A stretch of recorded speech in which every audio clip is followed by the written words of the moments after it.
Donc, bonsoir tout le monde. On est ce soir le 16 juin au Conseil des maires de la municipalité de la MRC du Gagnon. Donc, dans un premier temps, je vais souhaiter la bienvenue à tout le monde et je vais nommer les municipalités et les gens pourront se présenter. Municipalité de Odette. Jean-Marc Grondin, maire de la municipalité d'Odette, bonsoir. Municipalité de Courcelles. Francis Bélanger, maire de Courcelles, bonsoir. Frontenac. Camille Jeanlon, maire de la municipalité de Frontenac. Lac-Drolet. Cherouelette, maire, bonsoir. Lac-Mégantic. Julie Morin, mairesse, bonsoir. Lambton. Alain Breton, maire, bonsoir. Marston. Claude Roy, maire à Marston. Milan. Claude Bergeron, maire, Milan. Bonsoir. Nantes. Monsieur Breton de Nantes, voulez-vous ouvrir votre micro, s'il vous plaît? Joël Breton, maire de Nantes. Bonsoir à tout le monde.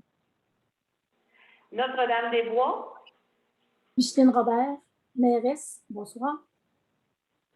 Piopolis. Peter Manning, maire, bonsoir. Saint-Augustin-de-Vauban. Bonsoir, Guy Brousseau, maire. Sainte-Cécile. Diane Turgeon, mairesse. Saint-Léger. Bernard Terrien, maire, salut. Saint-Robert. Jean-Loup Lachance, maire, bonsoir. Saint-Sébastien. Bonsoir, France Bisson. Stornoway. Mario Lachance, maire. Stratford. Denis Lalumière, maire, bonsoir à tous. Et Val-Racine. Bonsoir, Pierre Brosseau, maire. Donc, bienvenue. Vous avez reçu l'ordre du jour. Nous allons dévancer. C'est vrai, j'ai oublié de nommer les gens qui travaillent à la MRC.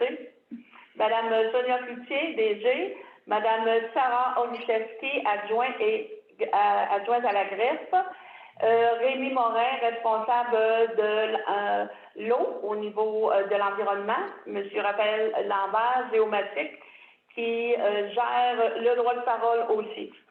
Donc, Madame Suzelle Champoux à la comptabilité.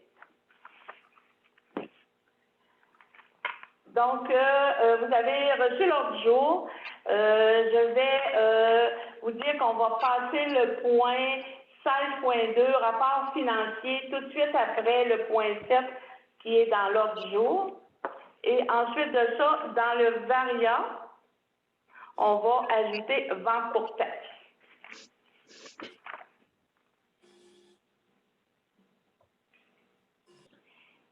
Ça me prendra un proposeur et un secondaire pour l'ordre du jour. Monsieur Gendron de Frontenac. Et Monsieur Ouellette de Lac-Drolet. Merci. Période de questions.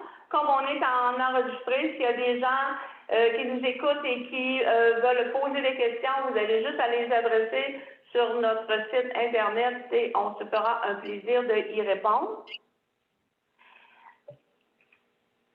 Le suivi des réunions et courriers. Donc,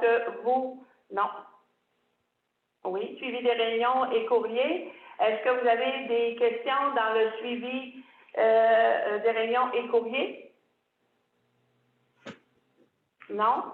C'est beau. Adoption du procès verbal de la séance du 19 de mai. Sonia? Oui, en fait, on apportera une petite correction au procès verbal du 19 mai. Le premier paragraphe au point 9.5, quand on parlait du règlement du RCI, le règlement en lien avec les fossés, on modifierait le paragraphe parce que dans le paragraphe, on disait en fait que c'est l'adoption finale. mais ce n'est pas l'adoption finale, c'est l'adoption du règlement, puis après ça, le ministère va venir nous dire si c'est conforme à ses attentes, aux attentes ministérielles, et là, dans le fond, ça devient l'adoption finale. Fait qu'on modifierait le paragraphe en disant « M. Patrice Gagné mentionne que le règlement a été présenté aux différents intervenants de chacune des municipalités du territoire et que nous en sommes à l'adoption du règlement. » Fait qu'on enlève le bout « l'adoption finale » avant de le faire parvenir au ministère pour obtenir son approbation. Fait que ça, c'est tel que le prévoit la loi, la façon de faire l'adoption des règlements. Fait que c'est une petite correction à faire au procès-verbal. Avec cette correction-là, est-ce que quelqu'un adopte le procès-verbal tel que modifié? Claude Roy à Marston et Guy Brousseau à Woburn. Merci. Suivi au procès-verbal de la dernière rencontre, on n'avait pas de suivi. Les bons coups, vous avez reçu la liste des bons coups et aussi la capsule vidéo montée par la SDE pour l'implication dans la politique municipale. Il y a 5 capsules qui ont été faites. Il y a des gens ici dans le conseil qui ont participé à l'enregistrement de ces capsules-là. Si vous avez la chance d'aller les voir, je pense que c'est important. Après ça, il y avait Mme Bisson qui avait transmis des bons coups du groupe de communication. Puis il y avait à la ville de Lac-Mégantic le prix de l'aménagement 2021 dans l'espace mémoire. Donc, on va passer au point 16.2, le rapport financier. Donc, je vais demander à Mme Cathy Paré de vous dire un peu ce qui s'est passé au niveau financier dans la MRC du Granit pour l'année 2020. Je vais vous passer la parole, Mme Cathy. Vous avez droit à un partage d'écran, je suppose? Oui, puis ça va être le 16.3, le 16.3 dans votre ordre du jour. Pour l'instant, je ne sens pas pouvoir partager l'écran. Non, Raphaël? En fait, M. Lambert, voulez-vous... Oui, ça s'en vient, là. Je ne savais pas qu'elle allait devoir. C'est correct.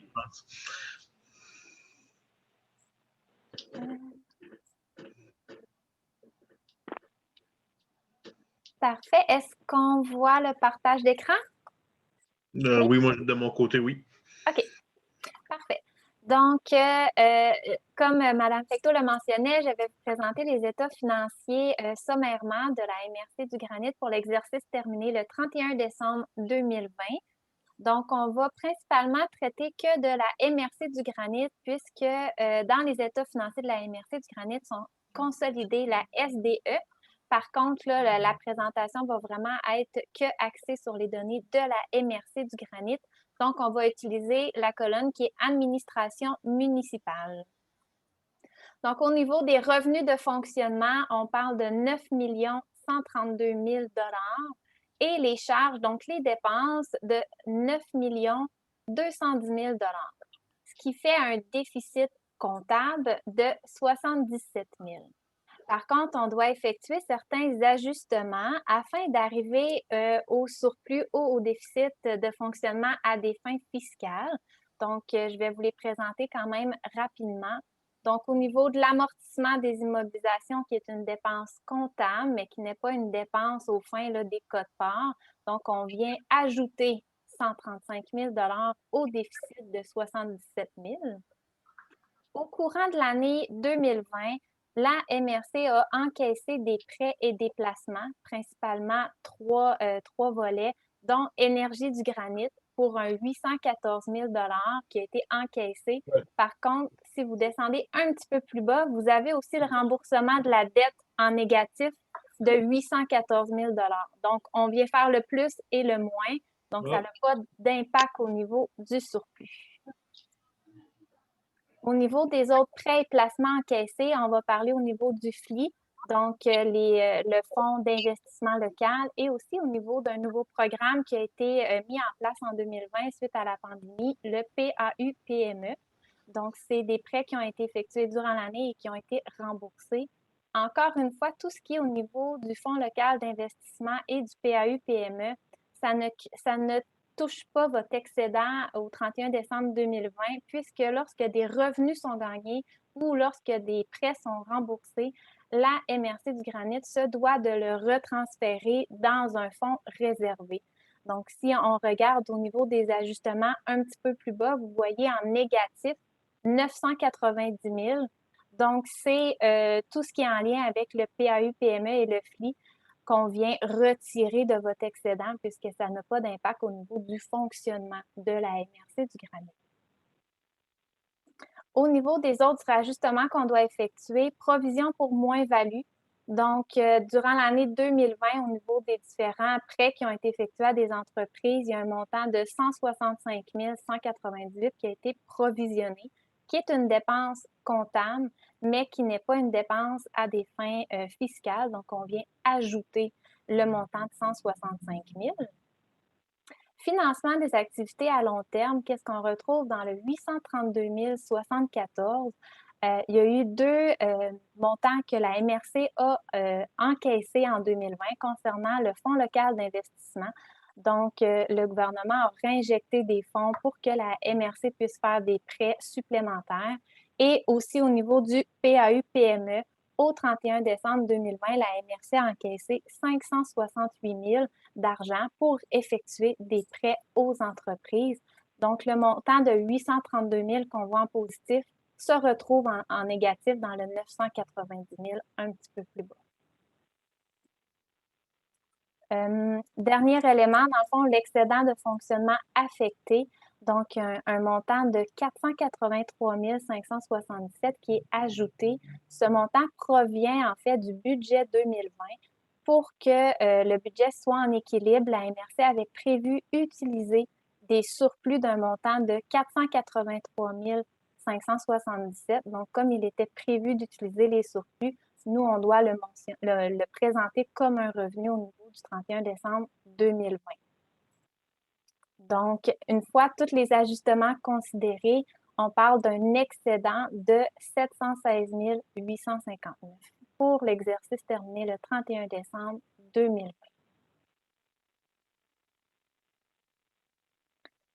Donc, à la page suivante, on peut voir un petit peu la répartition des revenus de la MRC du Granit.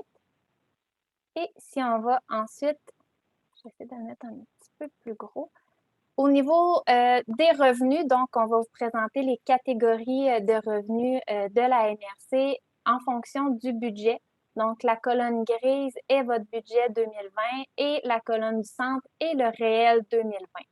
Donc, au niveau des quotes-parts qui ont été chargés aux différentes municipalités, le réel est inférieur environ à un montant de 50 000 et c'est principalement en lien avec la quote-part pour le DAB.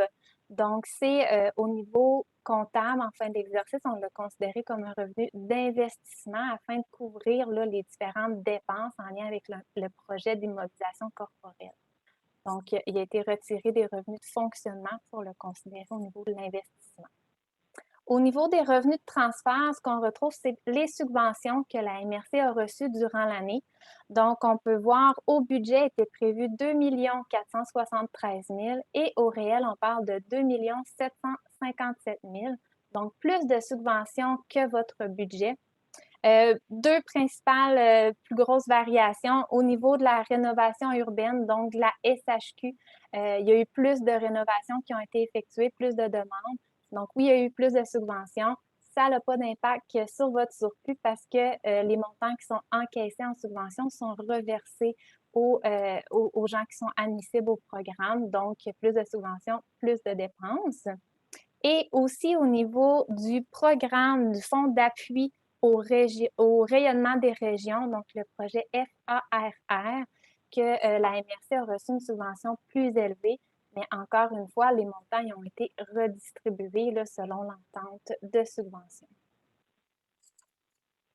Au niveau des services rendus, était prévu au budget 615 000 et au réel, nous avons 711 000. Principale augmentation des revenus au niveau des services rendus sont en lien avec les ventes pour taxes.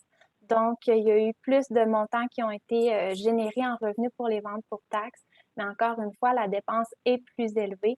Donc, ce revenu n'a pas créé là, de surplus pour la MRC du Granit au 31 décembre 2020.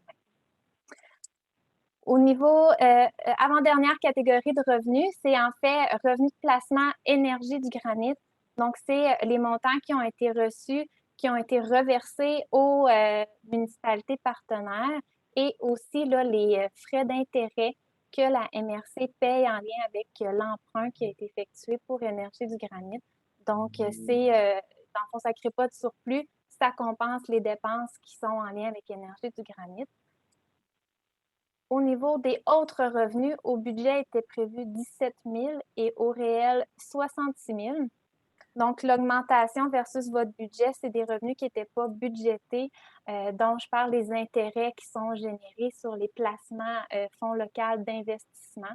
Donc, c'est des revenus non budgétés, mais ils se retrouvent dans une réserve financière et aussi là, les frais de financement qui ont été compensés par Énergie du Granit. Maintenant, au niveau des dépenses de fonctionnement, je vais peut-être les mettre un petit peu plus petit pour avoir une vision d'ensemble. Donc, on peut voir la répartition de toutes les dépenses de la MRC pour l'exercice 2020.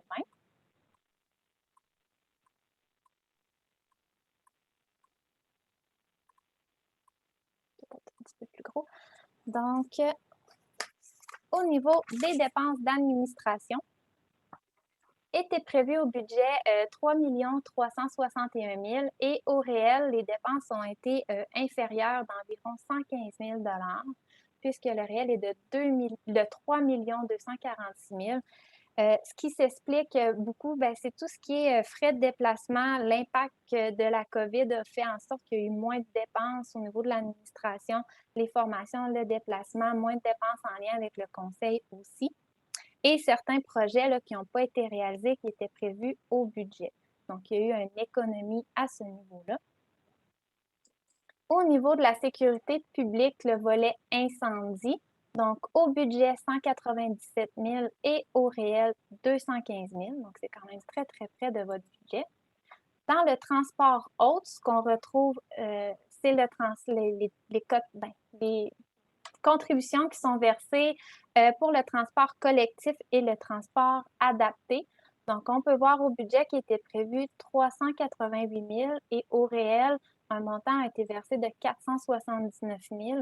En fait, le montant qui a été versé est supérieur au budget, mais il correspond vraiment aux quotes-parts qui ont été chargés aux municipalités, plus les subventions là, qui ont été reçues par la MRC, qui a été reversée par la suite là, au transport collectif et adapté.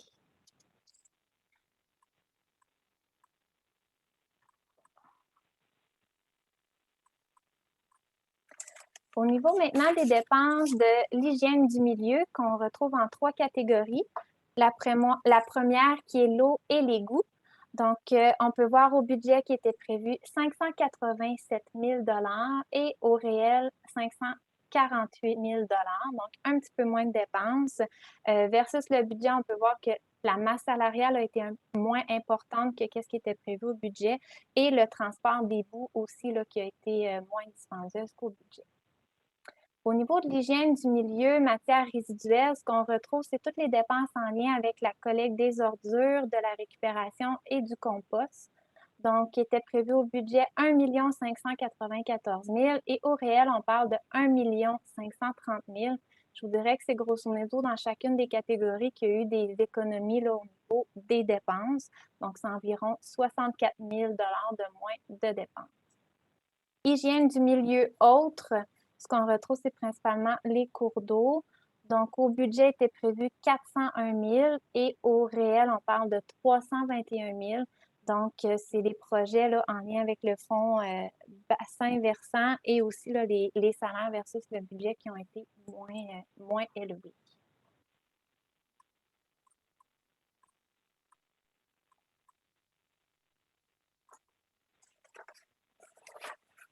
Au niveau maintenant des dépenses pour le santé et bien-être, ce qu'on retrouve, c'est en fait le plan d'action gouvernementale pour l'inclusion économique et la participation sociale. Donc, il était prévu au budget de verser des contributions pour 246 871 et au réel, finalement, c'est un montant de 5 000 qui a été versé. Donc, moins de dépenses qu'au budget. Aménagement, urbanisme et développement. Au budget était prévu 1 900 000 et au réel, on parle de 2 137 000. Je voudrais qu'il y ait eu plus de variations à ce niveau, cette catégorie de dépenses. Il y a eu certaines économies au niveau de certains projets qui ne sont pas réalisés durant l'année. Il y a aussi eu certains projets spécifiques qui ont coûté plus cher. Mais comme je mentionnais précédemment, pour la subvention que la MRC a eue au niveau du Fonds d'appui au rayonnement des régions, dans le fond, il y a eu plus de dépenses d'effectuer. La subvention a servi à couvrir ces montants-là qui n'étaient pas prévus au budget. Sinon, encore une fois, au niveau de... on retrouve dans cette catégorie-là les montants qui sont versés au niveau de la rénovation urbaine. Donc, il y avait plus de revenus, mais il y a eu plus de dépenses aussi d'effectuer. Au niveau loisirs et culture, était prévu au budget 258 000 et au réel, on parle de 179 000. Encore une fois, c'est en lien avec des projets spécifiques qui étaient prévus au budget qui n'ont pas été effectués en 2020. Dernière catégorie de dépenses, qui est en fait les frais de financement. Les frais de financement, c'est principalement en lien avec la dette pour Énergie du Granit, donc qui était prévu au budget 357 000 et au réel, on parle d'un montant de 412 000, mais c'est des dépenses qui sont compensées par des contributions de Énergie du Granit. Donc, en résumé, l'excédent que la municipalité régionale de Comté du Granit connaît au 31 décembre 2020 se résume beaucoup par plusieurs petits projets qui ne sont pas réalisés. Probablement qu'il y a un bout aussi de la situation économique qui fait en sorte, mais c'était des projets qui étaient prévus au budget et que les revenus aussi avaient été budgétés en conséquence. Donc, en ayant moins de dépenses, c'est sûr que ça a créé un excédent. Au niveau des projets d'investissement, en fait, la municipalité régionale de Comté du Granit a fait un projet en immobilisation qui se trouve à être la continuité du projet du DAB. Pour l'année 2020, c'est des coûts de 68 778 qui ont été occasionnés, dont un montant de 50 000 qui a été payé via des quotes-parts et un montant de 18 778 qui était prévu dans les surplus affectés pour ce projet-là. Émission ou acquisition de prêts, donc le montant de 653 500 $ qu'on voit, c'est en fait tous les prêts qui ont été accordés durant l'année 2020, soit avec le Fonds local d'investissement ou le PAU-PME. Donc, c'est des prêts qui ont été effectués sur le territoire de la MRC aux différentes entreprises. Donc, c'est quand même des montants importants qui ont été versés.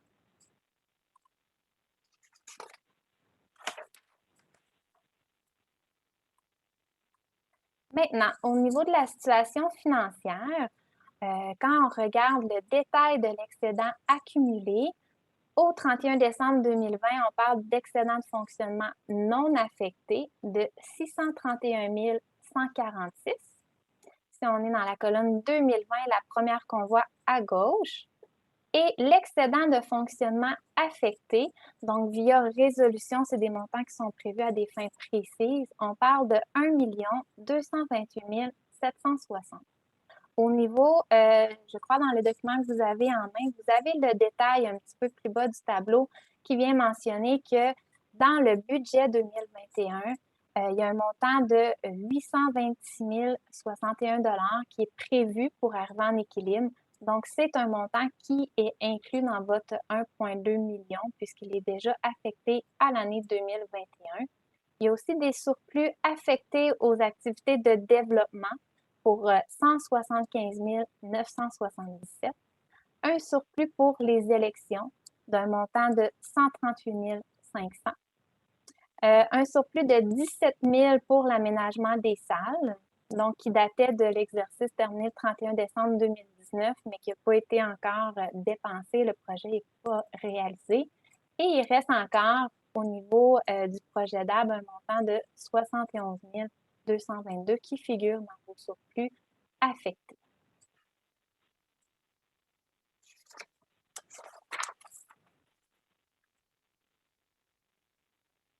Donc, au niveau des actifs financiers, donc les sommes qui étaient à recevoir au 31 décembre 2020, vous pouvez voir que la majorité, la grosse partie, est en fait Énergie du Granit. Donc, c'est l'avance que la MRC a effectuée à Énergie du Granit en lien avec le parc éolien.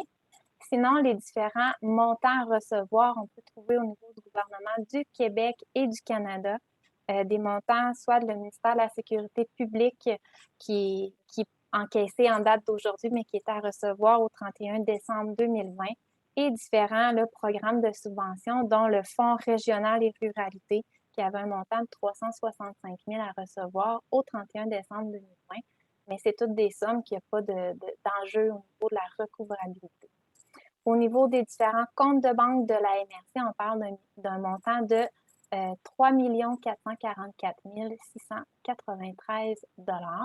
Et on peut voir, dans le fond, la catégorie prêts pour 935 903. C'est la valeur totale des prêts qui sont effectués, moins les provisions pour mauvaises créances au 31 décembre 2020. Donc, c'est des montants qui sont à recevoir des entreprises qui ont pu avoir des prêts.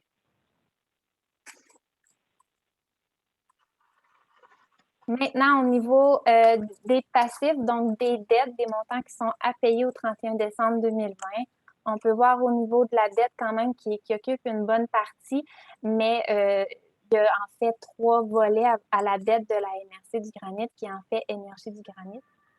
Aussi, tout ce qui est Fonds local d'investissement et le PAU-PME, qui est en fait des dettes, mais c'est le gouvernement qui a versé des montants à la MRC pour effectuer des prêts, donc il n'y a pas de remboursement à prévoir à court terme à ce niveau-là.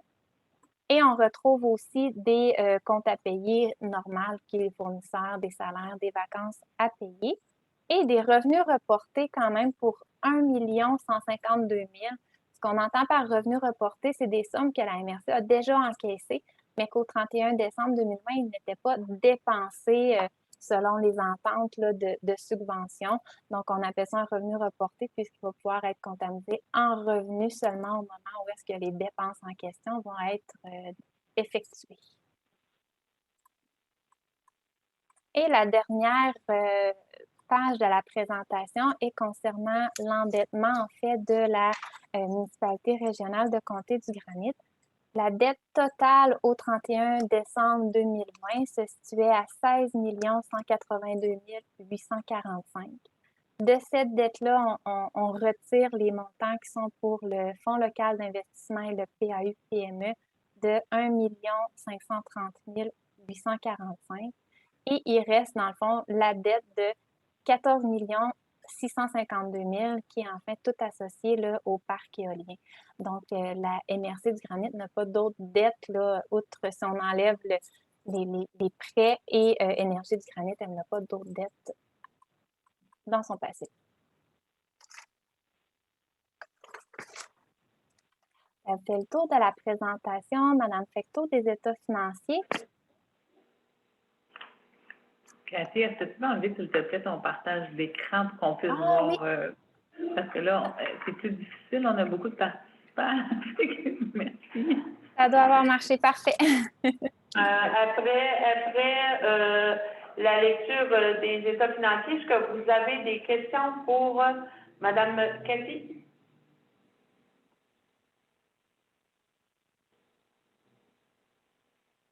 Ça vous va? Pas de questions? Donc, on prend un proposeur. Oui, monsieur Grondin? Moi, j'aurais juste une question, parce que j'ai vu au point santé et bien-être un montant réel de 5 000. Je regarde le montant budgété de 246 000.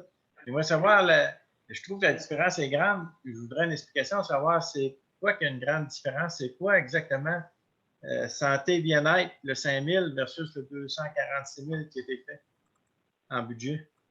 Je peux répondre, si vous voulez. Cathy, je peux Cathy, répondre. En fait, Marielle, je ne sais pas qui peut me répondre. Oui. Quand on a fait le budget, en fait, on a mis la totalité du FKIS. Le projet FKIS, c'est 97 000 par année. Fait qu'on a mis l'entièreté de l'an 1 qui n'avait pas été investi, puis de l'an 2. Fait que c'est pour ça que ça faisait un montant comme ça. Puis le FKIS, avec la COVID et tout ce qui est arrivé, ben on commençait en fait les appels à projets en 2000, de définir le profil du territoire, puis après ça, les appels à projets en 2021. Fait qu'en fait, ces montants-là, c'est de l'argent réservé, c'est des subventions qui nous reviennent. Puis on avait mis le montant total que les sommes seraient investies dans l'année, mais ils vont être reportés. Ça veut dire qu'on peut penser qu'en 2021-2022, ces sommes-là vont se réajuster. Oui, mais ces sommes-là ont quand même 5 ans pour être réalisées. Fait que on va voir au fur et à mesure, là, mais normalement, en l'année 2021, on a déjà 3 projets qui ont été acceptés. Donc, en 2021, vous allez voir une différence sur ces montants-là. Merci. On a M. Ouellette. Oui, M. Ouellette. Oui, si on veut avoir une copie détaillée, dans le fond, de l'ensemble des états financiers, là, avec les notes, c'est toujours disponible à la MRC? Oui. Merci. Oui, et les états financiers sont aussi disponibles sur le site du ministère des Affaires municipales. Donc, c'est public. Vous pouvez aller consulter aussi les états financiers de toutes les municipalités, les villes là, du Québec sur le site du ministère. C'est beau. Est-ce qu'il y a d'autres questions? Pas d'autres questions. Il n'y a pas d'autres questions? Donc, ça me prendrait un proposeur et un secondaire pour les états financiers, s'il vous plaît. Monsieur Grondin de Odette et Monsieur Michel Ouellette de Lac-Drolet. Donc, merci beaucoup, Mme Cathy. Au plaisir. C'est beau. Merci. Bonsoir. Bye-bye.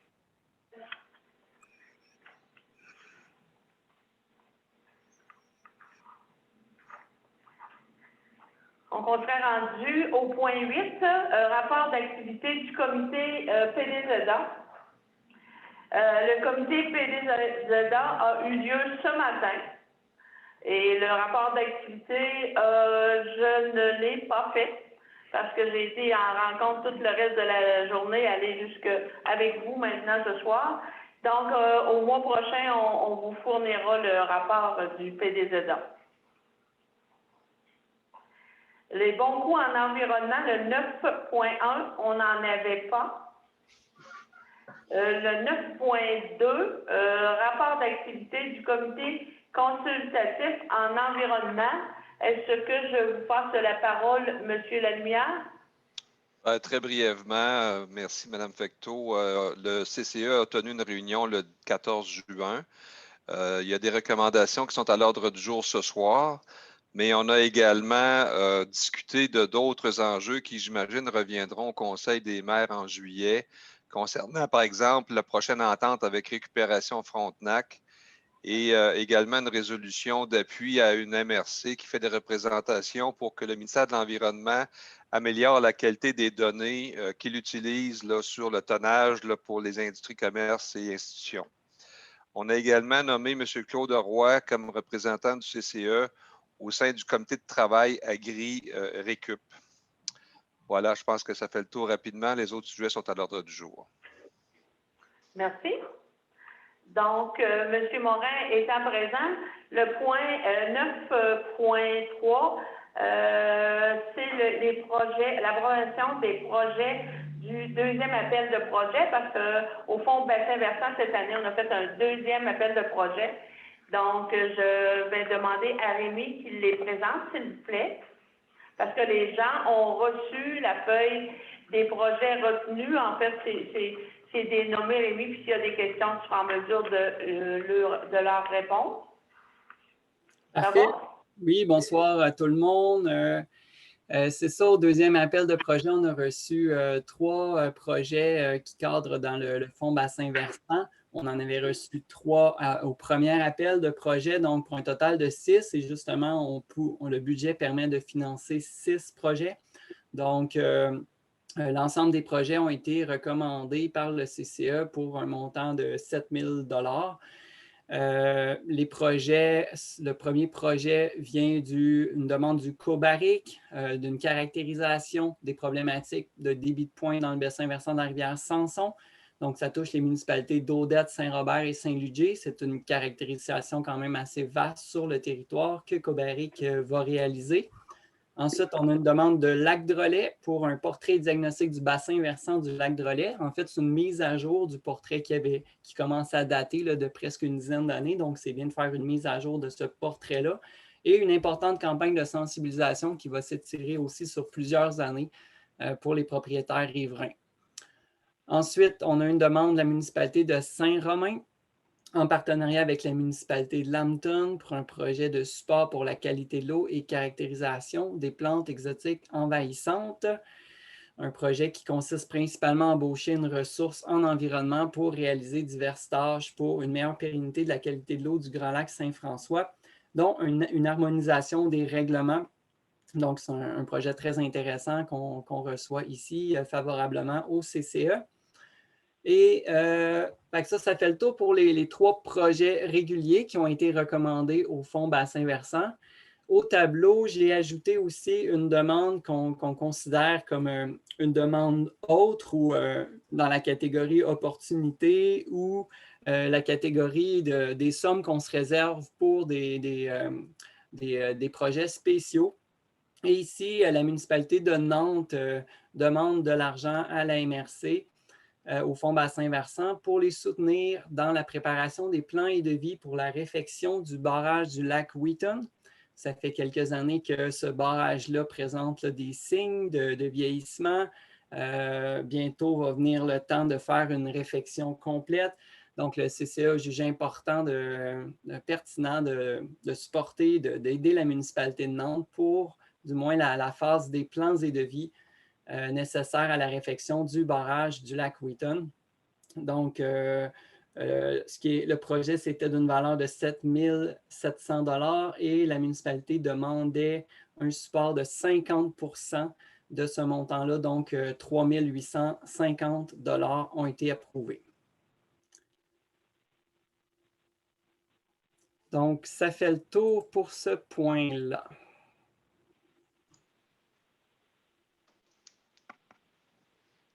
Madame Fecteau, on ne vous entend pas. Oh. On avait fermé. Donc, ça me prendrait un proposeur pour l'ensemble des 4 dossiers que Rémi nous a présentés au niveau de l'environnement. Est-ce que j'ai un proposeur? Denis Lalumière de Stratford, puis M. Manning de Piopolis. Merci. Donc, Rémi, le point 9.4, entente confiant à la municipalité de Lambton la gestion de travaux à entreprendre sur un cours d'eau. Donc, vous avez reçu aussi un document à ce sujet. Donc, Rémi, peut-être apporter quelques explications. Oui, c'est ça, la municipalité de Nantes se porte de Lambton. De Lambton, excusez-moi. Se porte promoteur d'un projet de réfection d'une canalisation qui se jette dans le Grand Lac Saint-François. Puis, comme tout un projet de canalisation, ça s'associe à des travaux d'aménagement de cours d'eau. La loi sur les compétences municipales donne au MRC la compétence exclusive sur les aménagements de cours d'eau. Donc, pour que la municipalité de Lambton puisse procéder, la MRC doit en fait confier à la municipalité la gestion du projet, la gestion des travaux. Donc, la municipalité de Lambton nous ont demandé de leur confier ça. Donc, c'est un peu comme une délégation de compétences qu'on fait. Donc, on a reçu les plans et devis, le CCA a étudié le projet, puis on recommandait finalement, là, c'est d'autoriser le projet, donc c'est d'autoriser le changement de cette canalisation-là, une canalisation qui va être doublée. On avait un ponceau de 2 pieds, ça va être remplacé par un ponceau de 4 pieds sur un cours d'eau. Sur plusieurs mètres, il me semble, si on parle d'une trentaine de mètres environ. Et dans un deuxième temps, c'est d'autoriser, en fait, pour déléguer cette compétence-là, on a une entente à signer avec la municipalité de Lambton. Donc, c'est une entente de délégation de compétences c'est une entente pas mal administrative, là, il y a tous les détails là-dessus sur les conditions, etc. Donc, dans un deuxième temps, la résolution autorise Mme Fecteau et Mme Cloutier à signer cette entente-là, conditionnelle à ce que la municipalité reçoive les autorisations. C'est nécessaire, cette démarche-là est nécessaire pour que le ministère de l'Environnement reçoive la demande d'autorisation. Donc, le ministère, avec cette résolution-là, va accepter la demande de Lambton. Donc, voilà, ça fait le tour.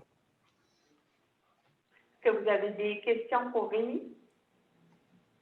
Donc, ça me prendra un proposeur et un secondaire pour qu'on puisse signer cette autorisation-là. Monsieur Jean-Marc Grondin de Odette et Monsieur Roy de Marston. C'est beau, merci. Donc, merci beaucoup, Rémi. On aurait terminé. Parfait, bonne soirée à tous. Bonsoir. On serait rendu au point 10.1, rapport d'activité du conseil d'administration de Transautonomie. Transautonomie va faire son assemblée générale annuelle le 22 juin à 19h. Vous, les municipalités, vous allez recevoir ou vous avez déjà reçu une invitation pour cette rencontre-là de la semaine prochaine. Donc, la rencontre qu'on avait eue avant ça, c'était pour les états financiers et ils vont vous être présentés à l'AGA. Est-ce que c'est une rencontre présentielle? Virtuelle. Oui? Ça va être une rencontre virtuelle parce que c'est au moment où on a organisé la rencontre, ben c'est sûr que ça fait déjà quelques semaines. Mais même à ça, ben, on ne le sait pas, là, vu que le public peut venir y assister, on ne sait pas combien de personnes pourraient être là. Donc, c'est virtuel qu'on a décidé de la faire. Merci. Ça va? Donc, le point 11.1, rapport d'activité du comité de sécurité publique. Donc, on a eu un comité de sécurité public le 4 juin dernier. Tout à l'heure, on va vous déposer le rapport annuel. Échec au crime, M. Desilets, il lui reste presque à peu près 50% des municipalités à visiter. Puis le plan de communication est en branle et la majorité des municipalités ont reçu leur pancarte qu'ils devaient avoir pour échec au crime. On a eu aussi une motion de félicitations, le sergent Martin Paquet, un événement qui s'est produit depuis quelques années, là, le 19 janvier 2018, au petit lac de Lambton. Il y a un monsieur qui a resté pris en dessous de son 4 roues sur la glace et le sergent Paquette l'a secouru, lui a sauvé la vie. Donc, il y a eu une motion de félicitations à l'Assemblée nationale. Donc, je pense que c'est important de souligner ce geste-là posé par un des policiers dans la MRC du Granit. Et puis, il y a eu aussi, on a parlé des tickets qui sont donnés dans vos municipalités. Est-ce que c'est des tickets provinciales ou des tickets municipales? Donc, toute cette information-là, vos DG ont déjà reçu les informations en lien avec ce qui se transige à la Cour à Lac-Mégantic. Donc, je pense que c'est important que quand vous voulez en savoir un peu plus, là, ils ont eu une séance d'information de la greffière de la ville pour mieux comprendre comment ça fonctionne, les tickets au niveau provincial ou des tickets dans les municipalités. Ça va? Donc, le point 11.2, vous avez reçu le rapport annuel de la sécurité publique. Vous en avez pris connaissance. Donc, ça me prendrait un proposeur et un secondaire pour accepter le rapport annuel de la SQ, la Sécurité publique. Monsieur Jacques Bergeron de Milan, puis Monsieur Bernard Terrien de Saint-Ludger. C'est beau, merci. On est rendu à le service d'évaluation. Le service d'évaluation. Juste un instant. Pardon, Mme Fecteau, question de M. Ouellet. Ah, OK.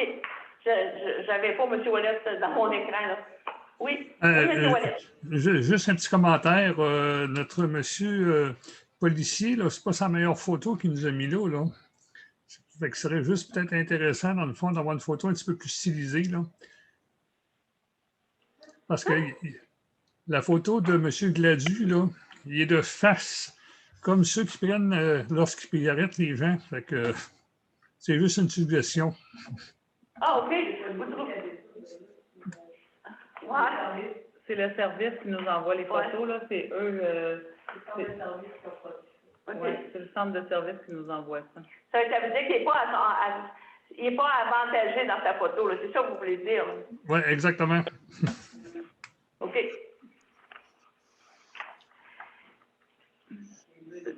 Le service d'évaluation, vous avez reçu le rapport tenu à jour et vous avez aussi reçu le petit graphique qu'on vous fournit depuis déjà quelques mois. Et c'est sûr que quand on regarde la comparaison, moi, j'ai fait mon petit calcul là, de 2020, les mêmes mois en 2020 et les mêmes mois en 2021. Et ça va du simple au double. Là. Fait que ça veut dire que des transactions, il y en a quand même pas mal. Le mois de mai, c'est notre record à vie dans l'histoire de la MRC. Le 190 contrats en mai, là, acte notarié sur le territoire. C'est beau. Le développement, le FDE, le rapport d'activité du conseil d'administration, vous a été déposé et le rapport du comité agilité aussi. Est-ce que vous avez des questions?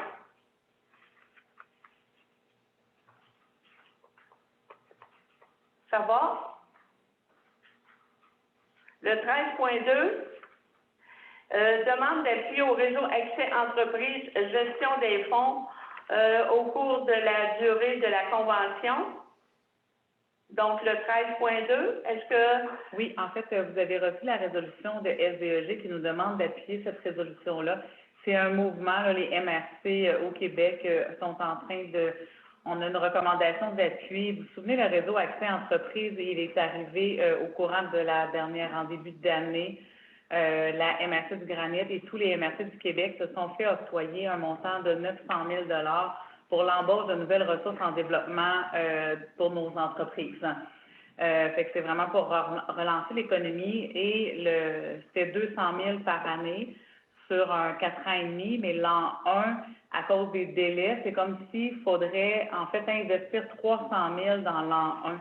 Et d'investir 300 000 dans l'an 1 pour faire du recrutement, installer, former ces nouvelles personnes-là, bien, c'est sûr que les MRC n'y arriveront pas au Québec. Ce qu'ils demandent au gouvernement, c'est allonger le délai. Coupez pas l'enveloppe d'argent, le 300 000 de l'an 1, si on n'arrive pas à l'investir, mais maintenez le montant que vous nous avez promis pour que ça dure plus longtemps dans le temps et qu'on ne perde pas de sous sur la table, parce que le temps de recruter, la majorité des MRC du Québec ne sont pas capables d'investir, de bien investir en fait le 300 000 là, dans l'an 1 à cause des années financières. Fait que c'est devenir SDE vous recommande d'appuyer cette résolution-là qui se fait à l'échelle des MRC du Québec. Est-ce qu'il y a des questions? J'en ferai la proposition. Puis, oui. J'aurais une question là-dessus. Quand il parle de 300 000... Oui, M. Lassant? Oui, c'est 300 000 pour deux ressources. Ça veut dire que ça fait faire chaque. C'est 200 000. L'objectif du gouvernement, quand il a octroyé ça, c'est 200 000 par année par MRC pour l'embauche d'au moins 2 ressources. Là, présentement, le plan de match qui a été présenté par la SDEG, c'est 4 ressources, en fait, qui vont être embauchées. Mais au départ, le gouvernement, ce qu'il nous disait, c'était 200 000, c'était minimum 2 ressources nouvelles à l'intérieur des organisations. OK, c'est bon. Merci. Ça va? Donc, Julie avait proposé. Oui, on a M. Roy de Marston qui est second. C'est beau, merci.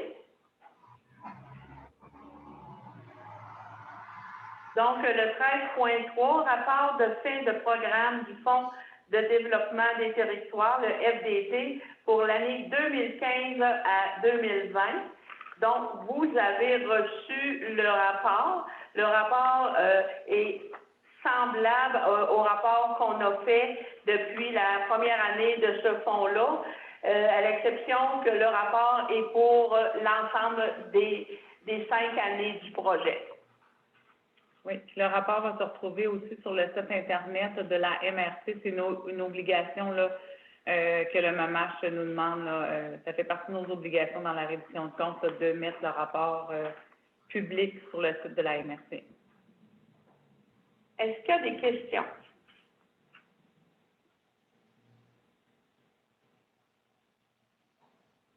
Non, pas de questions. Non, Raphaël? Pas de questions. C'est beau.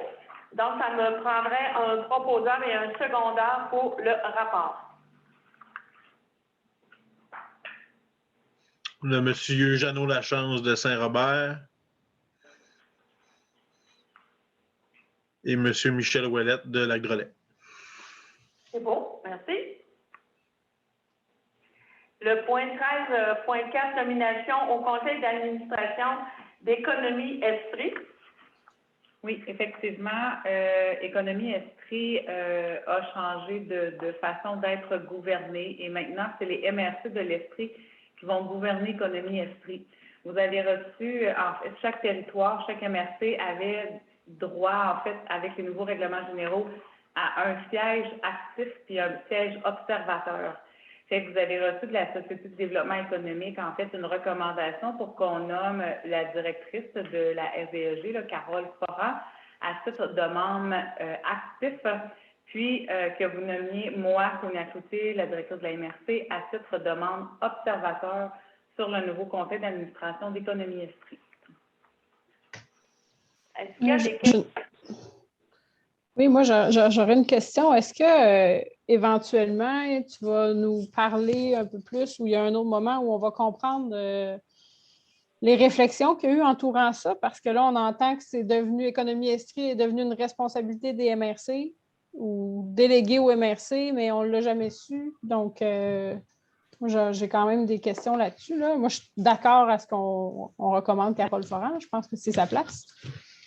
Mais pour qu'on comprenne bien l'écosystème qui se développe, qui semble assez complexe, ça serait peut-être important éventuellement qu'on ait de l'information.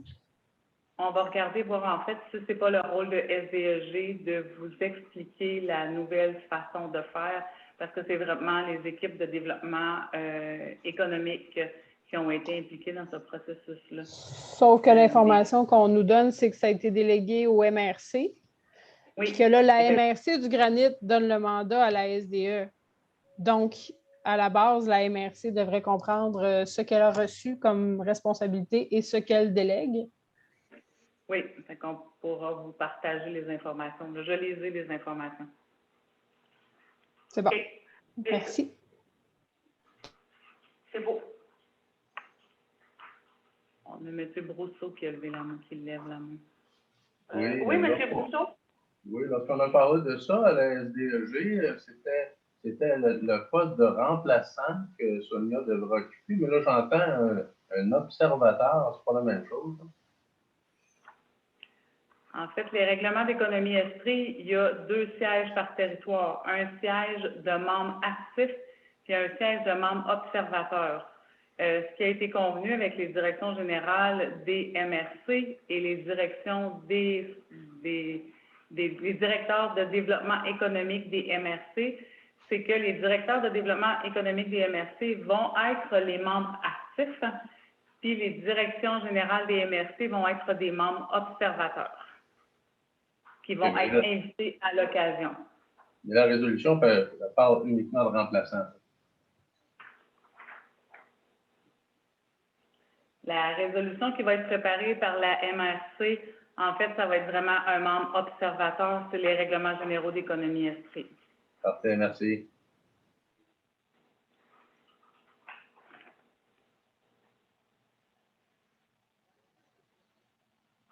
C'est beau, merci. Ça va nous prendre un proposeur et un appuyeur. Qui en fait la proposition? Monsieur Ghislain Breton de Lambton. Et? Monsieur Guy Brousseau de Woburn. Merci. Le point 13.5, rapport d'activité du comité consultatif en loisirs. Oui, France?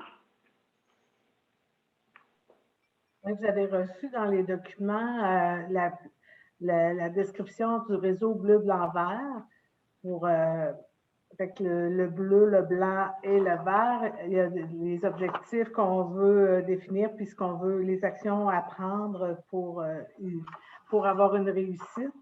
Les prochaines étapes, c'est vraiment la présentation aux élus. Vous allez recevoir une invitation qui va être transmise d'ici le 22 juin. Surtout le Zoom plein air, ça va avoir des groupes de travail pour chacun des réseaux de couleurs.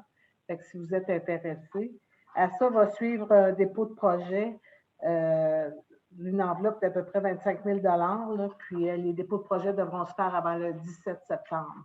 Mais c'est sûr que ça va être des projets en plein air. C'est beau. Est-ce qu'il y a des questions? Ça va? Merci. Merci. Donc, après ça, on fait rendu au rapport d'activité du comité consultatif culture. Donc, on a eu une rencontre de la culture le 26 mai.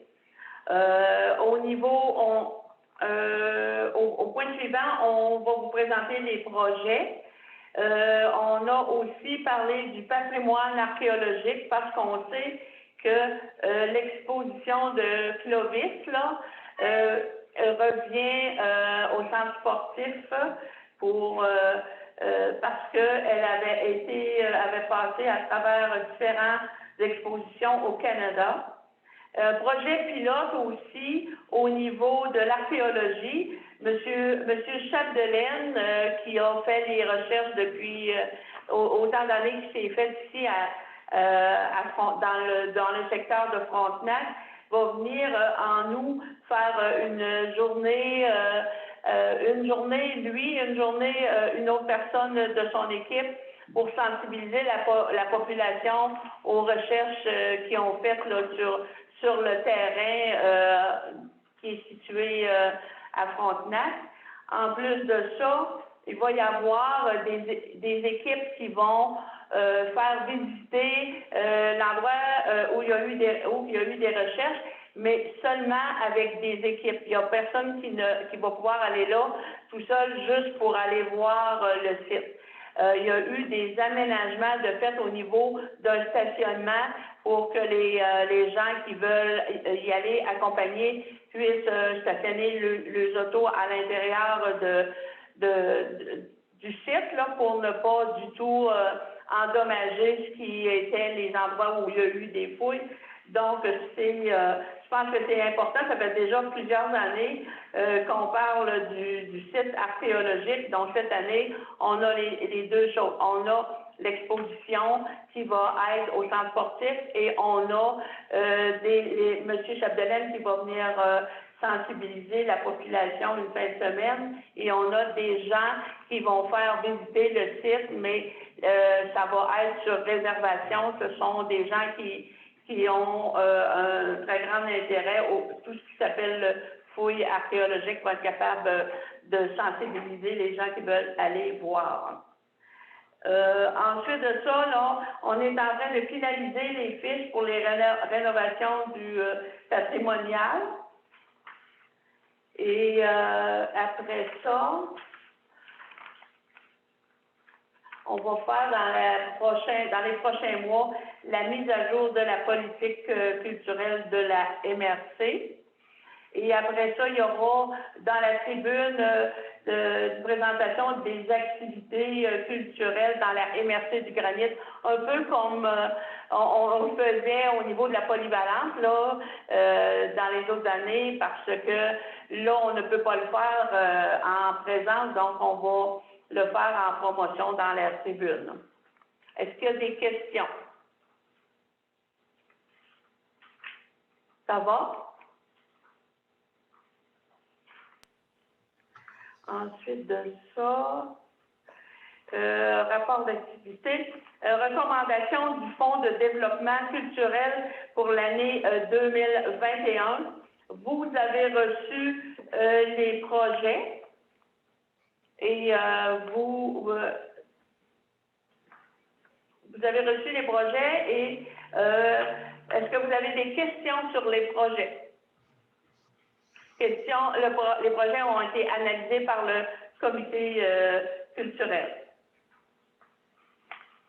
Ça va? Donc, ça me prendrait une proposition pour accepter les 6 projets pour un montant total de 14 000 $. On a M. Pierre Brosseau de Valracine, puis Mme France Bisson de Saint-Sébastien. Merci. Le développement social, le programme d'amélioration des habitats, qu'on appelle, mon Dieu, comment on l'appelle? Réno-Région, je ne me rappelais plus de la dernière appellation. L'année dernière, on a eu 262 500 $ et cette année, on aura 400 000 $. Donc, ça va permettre d'avoir plus de projets. Donc, il y a des gens qui vont pouvoir avoir des sous pour réparer leur résidence. Bien entendu, quand on répond aux critères de Réno-Région. Je pense que c'est un plus pour notre MRC. Le projet spécifique réseau d'accueil estrien, c'est de la documentation que vous avez reçue du réseau. Rapport d'activité de la table des MRC de l'Estrie. C'est sûr que c'est le rapport d'avril parce qu'on est toujours un peu en retard quand on vous dépose ce rapport-là, mais c'est parce qu'on l'a, on est comme un mois en arrière. Est-ce qu'il y a des questions sur le rapport?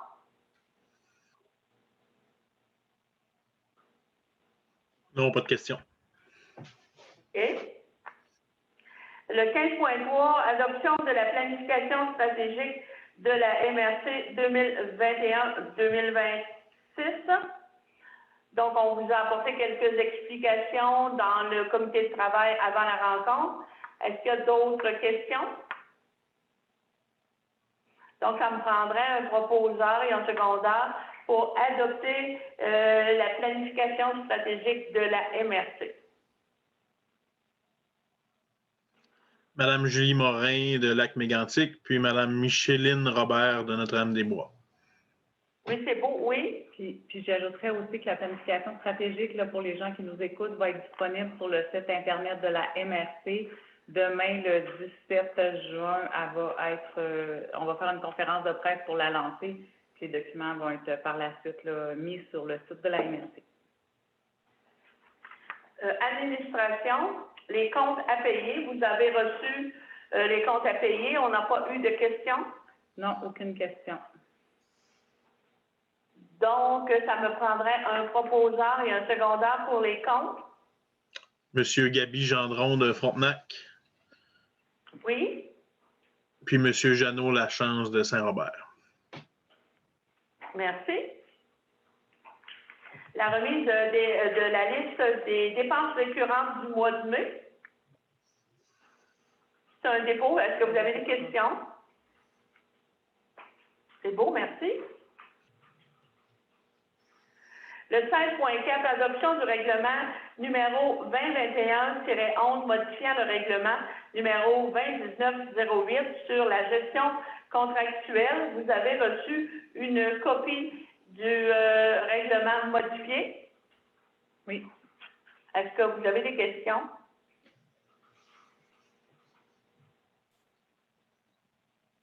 Ça va? Merci. Est-ce que pour le bénéfice des gens qui nous...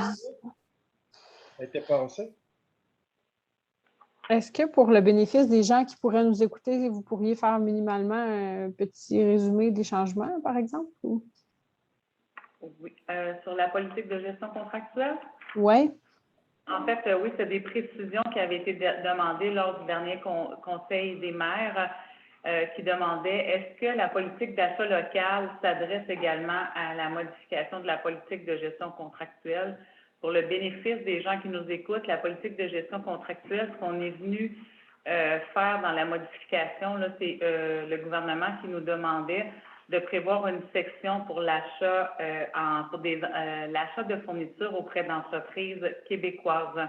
Fait qu'on est venu modifier notre règlement de gestion contractuelle qu'on a déjà depuis plusieurs années avec cet ajout-là pour encourager la relance économique des entreprises québécoises. Puis, dans notre politique, on avait déjà la clause en lien avec la politique d'achat local que jusqu'à un maximum de 10 on favorise l'entreprise locale, jusqu'à un maximum également de 5 000 $ pour des biens qui seraient achetés par la MRC pour de l'équipement, ces choses-là. C'est pas mal ça la modification. Est-ce qu'il y a d'autres questions? Est-ce qu'on avait eu un proposeur et un secondaire? Non, hein? Est-ce qu'il y a un proposeur et un secondaire pour cette... Pierre Brosseau de Pelleracine, puis Jacques Bergeron de Milan. Oui.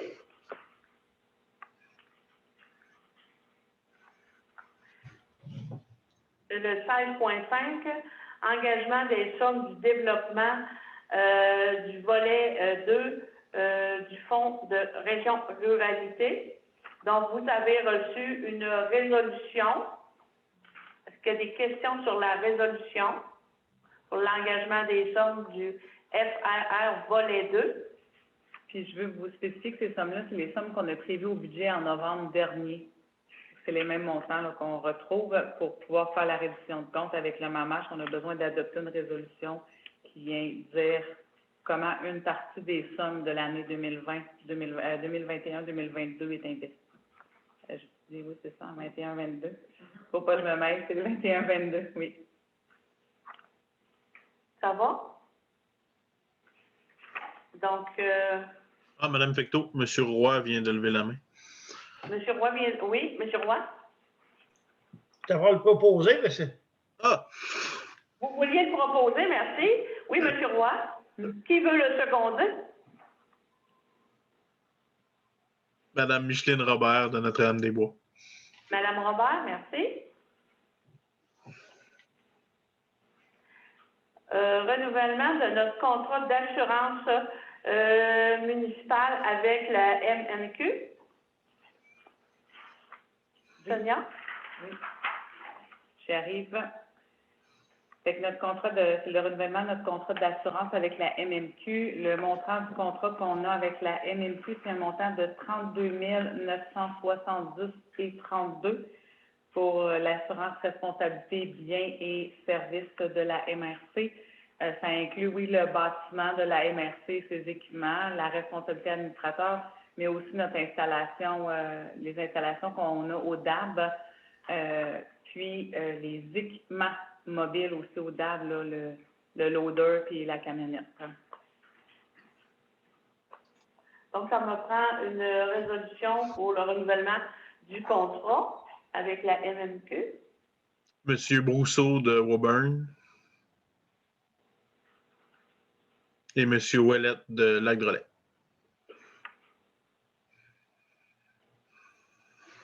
Le 16.7, rémunération du personnel électoral. Oui, on vous a transmis un projet de résolution de modification là, de rémunération du personnel électoral avec un comparable d'une autre MRC où il y a un préfet également élu au suffrage, puis les tarifs que la loi, la base que la loi met dans la tarification. C'est qu'on vous a transmis les documents avec une proposition de modification. Est-ce que vous avez des questions?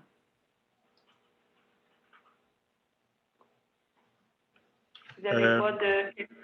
Oui? Monsieur Lachance de Stornoway. C'est par rapport, peut-être avec ça, c'est que je voyais tout à l'heure dans le rapport financier pour les élections de préfet, j'ai vu 130 500. Ça coûte pour le préfet? Oui, en fait, on estime autour de, il y a 4 ans, on estimait à 125 000.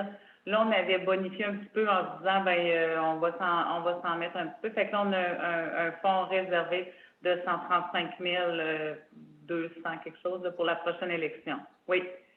Bon, fait qu'à chaque ici, année, en fait, on répartit la quote-part. Si jamais il n'y aurait pas d'élection, ça va être votre question. Oui, c'est ça, c'est pas d'élection. Ça veut dire des années Si jamais futures. il n'y a pas d'élection, en fait, il va y avoir que des frais d'affichage d'avis public ou des frais minimes. Là, il y a quand même un processus de révision de liste électorale qui doit être associé à ça.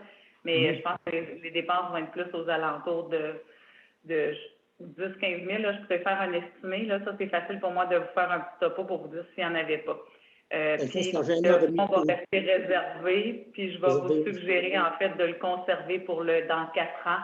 Puis on fera une mini quote-part ou pas de quote-part pour les prochaines 4 ans. Là, on pourra le définir au prochain budget. C'est beau, merci. C'est beau. Est-ce qu'il y a d'autres questions? Donc, ça nous prend une résolution. Donc, ça me prend un proposeur. Proposé. Donc, M. Lachance de Stornoway.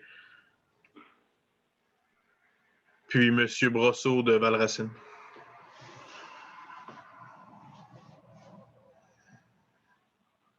Donc, le point 16.8, le bâtiment. Nous avons été branchés officiellement le 8 de juin. Oui, branchés officiellement sur le micro-réseau le 8 de juin. Sinon, à part ça, le bâtiment, là, j'ai informé le CA qu'à partir du mois d'août, on a trouvé une firme locale là, qui va nous accompagner dans les travaux d'aménagement du sous-sol avec les employés qui reviennent au bureau puis les différents projets, puis l'espace salle. Là, vous vous souvenez, on a transformé la salle du premier étage, la salle du développement en bureau commun pour faire 8 bureaux dans cet espace-là. Fait que là, la salle Somme étoilée, là, elle est plus qu'en demande. Fait qu'il faut entreprendre là, nos travaux du sous-sol. Fait que je vais faire un topo là, compte rendu là, quelque part au mois d'août. On a une firme locale là, qui va m'accompagner en fait dans ce processus-là de travaux du sous-sol. 2 questions, M. Roy puis Mme Morin. Monsieur Roy?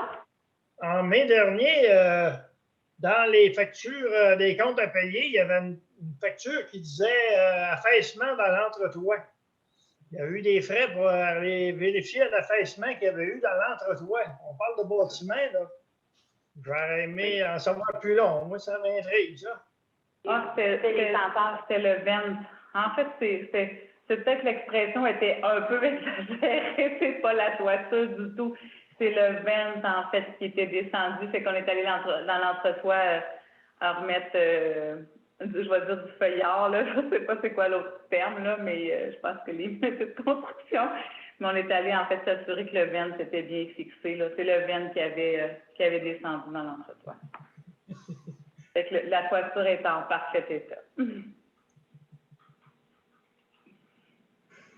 Est-ce qu'il y avait d'autres questions? Oui, Mme Morin. Oui, Mme Morin? Oui, c'est plus une information en lien, effectivement, le micro-réseau est branché officiellement depuis la semaine passée, en fait. Ce que je voulais vous dire aussi, c'est que le 6 juillet, il y aura une inauguration officielle et j'ai demandé qu'on vous invite tous. Donc, il y aura un peu comme on vous avait invité lors de l'annonce, c'était en février 2018 au centre sportif. Il y avait plusieurs d'entre vous qui étaient venus. Normalement, d'ici vendredi, si tout va bien, vous devriez recevoir une invitation. On aura sur place. Je vais espérer qu'il n'y a pas trop de gens qui écouteront à l'avance l'enregistrement. La présidente directrice générale, Sophie Brochu, qui sera sur place. Il y a aussi probablement un ministre. Alors, ce sera quand même une grosse annonce, comme le commande le projet. Alors, vous verrez si vous êtes disponible, vous serez les bienvenus. Monsieur Beauchot, voulez-vous parler? Oui, moi, j'ai une question. J'ai été surpris d'apprendre que pour le branchement, il y a des édifices qui ont été privés d'électricité pour la journée complète. Est-ce que ça avait été prévu? Est-ce qu'il avait été avisé longtemps d'avance? En fait, ça n'a pas été toute la journée. Premièrement, en fait, l'ensemble des gens qui sont dans le centre-ville ont été prévenus que cette journée-là, il y aurait certains arrêts d'électricité parce que c'était la journée où il y avait des tests. Donc, oui, ils ont été prévenus. J'ai eu vent toutefois que certains commerçants sur la promenade Papineau n'avaient pas été informés à l'avance parce qu'à la base, ils n'étaient pas. Le problème n'a pas été avec le micro-réseau, ça a été avec le grand réseau d'Hydro-Québec, c'est-à-dire que la promenade Papineau ne sont pas branchés comme tel sur le micro-réseau. Mais quand le micro-réseau s'est mis en branle, puis on m'a l'expliqué comme un peu, le micro-réseau ouvre, puis le réseau ferme. Le gros réseau d'Hydro-Québec ferme. Mais là, ultimement, il faut qu'ils se parlent, eux autres. À partir du moment où le micro-réseau a embarqué au niveau de l'électricité, le gros réseau d'Hydro-Québec a fermé, mais la grosse centrale d'Hydro-Québec, eux autres, ils ont eu l'information qu'il y avait eu une panne dans le centre-ville de Lac-Mégantic parce que le réseau a été éteint. Et le bout qui avait manqué du côté d'Hydro-Québec, c'est de mettre une procédure en place pour que ces gens-là, qui sont je ne sais pas où, honnêtement, là, à Montréal ou à Québec, sachent qu'il y avait le projet de micro-réseau et qu'il n'y ait pas à mettre en place leur grosse procédure. Donc, ils ont été obligés de faire la procédure régulière de quand il y a une panne quelque part, c'est-à-dire d'envoyer toute l'équipe de vérificateurs, je vais dire comme ça, je ne sais pas comment on les appelle, là, les gars avec le camion là, qui inspectent ce qui se passe.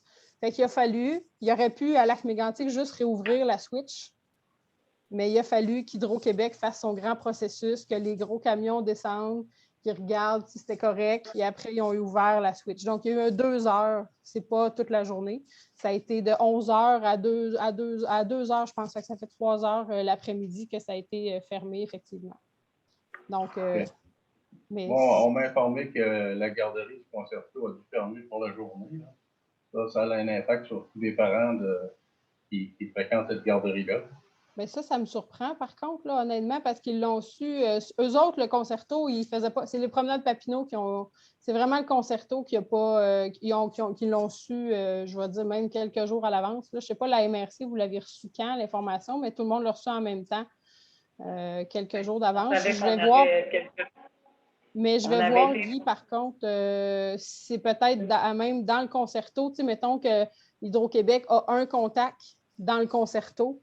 Est-ce qu'eux ont fait la communication avec l'ensemble des locataires? Non, ils ont été mis au courant. Ils ont été mis au courant, mais je voulais dire, c'est quand même un impact assez important de fermer une garderie pour toute la journée. Là. Ils ne pouvaient pas rester sur place avec des pertes de courant à répétition. Ça fait que la décision a été prise de fermer la garderie pour cette journée-là. OK. Bien, c'est ça, je ne suis pas au courant, honnêtement, de ce bout-là. Là. Mais effectivement, mais ce n'est pas supposé d'arriver, là. Normalement, là, le micro, là, ça fonctionne, en fait. Parfait, merci. Je vais vérifier. C'est bon? Donc, le point 16.10, l'aide aux finissants, comme l'année dernière. Oui, il y a des questions. J'ai passé le Conseil des maires, le 16.9. Le Conseil des maires en juillet aura lieu le 14 et sera en vidéoconférence, là, parce que on est un peu tard pour réserver une salle qui pourrait recevoir les 20 maires des municipalités. Mais en nous, on va faire tout notre possible là, pour trouver une salle qui reçoit tous ces gens-là. Monsieur Brosseau, avez-vous une question? Oui, bien, c'était au sujet, je reviens un petit peu en arrière, une question pour Julie au sujet du micro-réseau. Là, on s'aperçoit que même sur le micro-réseau, à ce que je comprends, il y a des coupures. Est-ce que, par défaut, tous les bâtiments qui sont branchés sur le micro-réseau n'ont pas de génératrices qui peuvent partir, par exemple, ou utiliser soit automatiquement ou départir à la volonté? S'ils sont branchés micro-réseau, ils n'ont pas de génératrice? Bien, en fait, là, ce que je peux vous dire, c'est que le micro-réseau fait en sorte qu'il n'y aura pas de coupure. Donc, dans la vie, là, même si tout le Québec, il y a une panne d'électricité normalement ailleurs, bien, ceux qui sont dans le micro-réseau n'auront pas de fermeture parce que ultimement, c'est l'énergie qui est dans les batteries qui va embarquer plutôt que l'énergie du grand réseau. Là, l'enjeu qu'il y a eu, c'était la première journée qui partait le micro-réseau, puis c'est vraiment la réaction du grand réseau d'Hydro-Québec qui a mal réagi à l'innovation du micro-réseau. Fait que cette journée-là, toutes les équipes d'Hydro-Québec, il était 33 gars dans le centre sportif. Puis là, je dis des gars parce que c'était tous des gars. Mais c'était comme journée historique, on part le micro-réseau. Puis la technologie a bien fonctionné, mais pas le grand réseau. Fait que là, c'est là qu'il y a des ajustements, c'est la phase test. Mais là, à partir du moment qu'il est en fonction, s'il y a une panne d'électricité, ben, c'est les batteries qui vont embarquer pour fournir de l'énergie au bâtiment. Donc, normalement, le but, c'est qu'il n'y ait pas de panne puis que l'autonomie des bâtiments soit le plus grande possible. Ce sont les tests qui seront faits dans les prochains mois. Je comprends que les batteries là, fournissent de l'énergie en cas de panne, mais là, le micro-réseau fonctionnait, puis Concerto a manqué d'électricité. C'est ça que je ne comprends pas. Là. Mais oui, ben, en fait, là, je ne peux pas te donner ce détail-là parce que c'était la journée de démarrage. Là. Fait que je ne suis pas capable de te donner l'information précise sur la technique, la façon que ça fonctionne, mais je vais aller la chercher. Après, pour ce qui est des génératrices, là, normalement, les bâtiments, ils ont des génératrices ou ils n'en ont pas. Honnêtement, je ne peux pas le dire. Ça n'a pas rapport avec le micro-réseau, par exemple. Moi, je trouve ça particulier si un bâtiment important comme le Concerto avec une garderie n'a pas de génératrice. Même si on oublie le micro-réseau, là, c'est pas très prudent quand même. Là, mais ça, je n'ai pas l'information. C'est beau? On essaiera de tout tirer ça au clair avec Mme Hydro-Québec quand elle va venir. Bien, je vais aller chercher l'information auprès de mes équipes demain. Ils vont les avoir. Moi, je veux juste vous dire que je dois quitter parce que j'ai une photo à prendre à 9 h avec des partenaires sur le terrain de baseball de la ville pour l'éclairage. Mais je veux juste nommer au point comité 2025, là, 2025, d'habitude, c'est moi qui donne l'info. Sonia, dans le fond, le point majeur, c'était vraiment quand tu as présenté le fruit en fait, de ton travail. Fait que je pense que tu pouvais juste le mettre en informer les autres. Ça serait la bonne chose à faire. Okay, je vous laisse. Beau. Merci. Bonne fin de soirée. C'est beau. Bonsoir. Le 5.10, lettre aux finissants. Comme l'année dernière, la MRC a récupéré les adresses de tous les finissants de secondaire 5 des 20 municipalités de la MRC du Granit. La MRC va envoyer une lettre à tous ces finissants-là et on va informer vos DG s'ils veulent envoyer des lettres aux finissants de leur municipalité. On sera en mesure de leur fournir les adresses, les noms et les adresses de ces finissants-là. Donc, la communication va être faite à partir de vos DG. Ça va? Rapport des comités. COGESAF, M. Lalumière, est-ce qu'on a eu du COGESAF? Il y a eu la tenue de l'Assemblée générale annuelle, mais rien de particulier à signaler. Il n'y a pas eu de changement non plus là, à la présidence de l'organisme.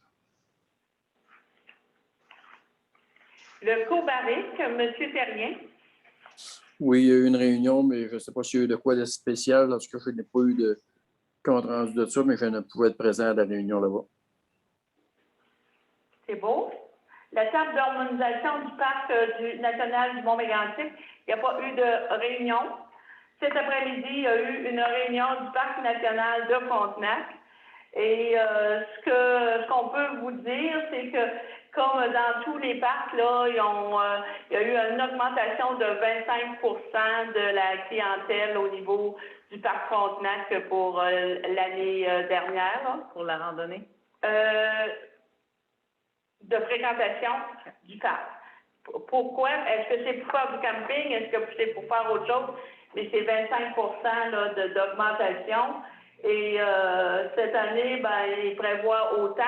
C'est sûr que l'année dernière, il y avait le gouvernement avait donné des passes, là, des billets, là. Ça aussi, ça l'a amené une nouvelle clientèle. Et là, on voit qu'il y a une nouvelle clientèle au Parc Frontenac parce que ces gens-là, peut-être qu'ils n'auraient pas été s'ils n'avaient pas pu récupérer un billet gratuit. Donc, ils comptent sur cette même clientèle-là encore cette année. Là, on n'a pas dit qu'il y avait des billets, des passes là, cette année, mais il reste que la fréquentation de l'année passée, je pense qu'il va y avoir encore une très grande influence cette année. Et ils sont comme tous les endroits où il y a du tourisme. Eux aussi manquent de personnel pour fournir à la demande. Donc, sont en train de travailler sur des outils où il n'y aurait pas nécessairement besoin d'autant de monde là, au niveau de la réception de la clientèle. La ressourcerie du granit, pas de rencontre. Université des Appalaches était la semaine passée. Les inscriptions de l'année passée ont très, très bien été. Et pour ceux de septembre 2021, c'est très, très bon. Il y a trois formations qui partent avec des étudiants permanents. Donc, ça faisait longtemps qu'on n'avait pas vu ça à l'Université des Appalaches. Donc, les gens sont très, très contents des résultats et on remonte là dans la fréquentation plus que jamais dans les dernières années. Le comité 2025, je vais passer la parole à Sonia. Oui, en fait, le comité 2025, ça faisait quelque temps, vous savez, là, depuis des années, ils travaillent, ils ont fait le tour de la tournée des municipalités. Puis pour eux, il y avait besoin de mieux comprendre ce que les municipalités faisaient à travers l'aménagement du territoire, le développement, les ouvertures de rue, ces choses-là. Fait que je leur ai fait une présentation, puis ça a vraiment bien été, là, de leur dire tout ce qui se passait présentement dans vos municipalités, le nombre de contrats, là, le fichier qu'on vous partage à l'évaluation, le mois de mai, on a eu 190 contrats. Fait que je les ai partagé, en fait, cette information-là depuis le mois de septembre, comment ça se passait, puis tout l'accompagnement que vous faites avec les nouveaux citoyens qui arrivent dans nos municipalités. Fait que, parce que là, tu sais, eux, ils cherchaient à voir comment ils allaient aligner leurs actions dans les prochaines années. Puis, tous les développements, j'ai fait un petit topo des développements dans vos municipalités qui sont ceux-là qui sont confirmés, en fait. Ceux-là, vous avez des règlements d'adopter. Il y a beaucoup de développements qui se passent dans vos municipalités, que ce soit des projets de mini-maisons, des projets d'agrandissement de territoire, des projets commerciaux, avec des blocs appartements, des choses, tout pour aider au logement à travers les actions qu'elles ont à faire. Fait que, puis c'est quoi le schéma d'aménagement? Comment ça se passe, le schéma d'aménagement? Fait qu'ils ont vraiment beaucoup apprécié, puis c'est de voir sur quoi ils vont travailler pour les prochaines années. Fait que c'est sûr que les prochaines années, là, ce qui s'enligne, c'est de travailler vraiment sur la promotion, de promouvoir en fait vos municipalités, tout ce qui se passe dans les municipalités, puis les différentes sortes de projets qui sont tellement différents d'une municipalité à l'autre, parce que vous avez tous chacun vos spécificités, vos façons de faire, puis vos projets qui sont différents les uns des autres.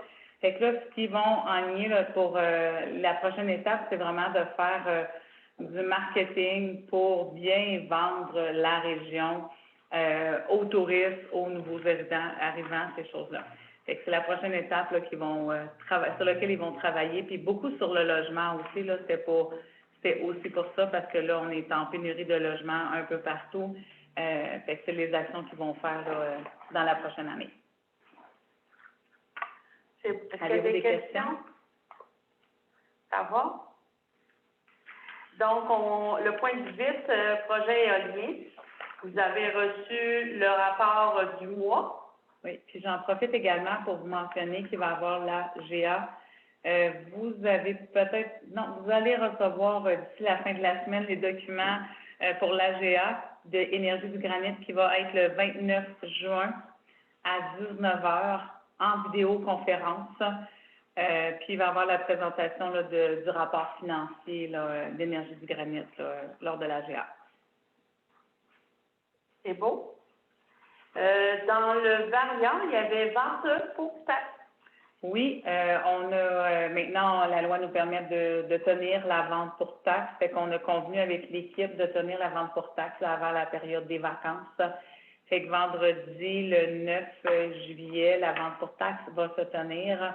On a réservé la salle de l'hôtel de ville, là, juste en face, là, la grande salle là, où on tient le palais, où que la justice, là, la cour se tient. Fait que ça va se tenir là le 9 juillet. On a partagé les avis publics là, puis dans les journaux, selon en conformité avec la loi. Il nous reste, je pense, 5 terrains. Hein, ça, je regarde ça. Il nous reste présentement 5, pas terrains, mais 5 lots qui vont aller en vente pour taxe en date d'aujourd'hui. Ça va? Qu'il y a des questions? C'est beau. Donc, période de questions. Donc, pour le public qui nous écoute, si vous avez des questions, vous pouvez les adresser à notre site Internet. On y répondra à la prochaine rencontre. Donc, il est 9h03, 9h03, je pense, là. Ça prendrait un proposant pour la levée de la rencontre.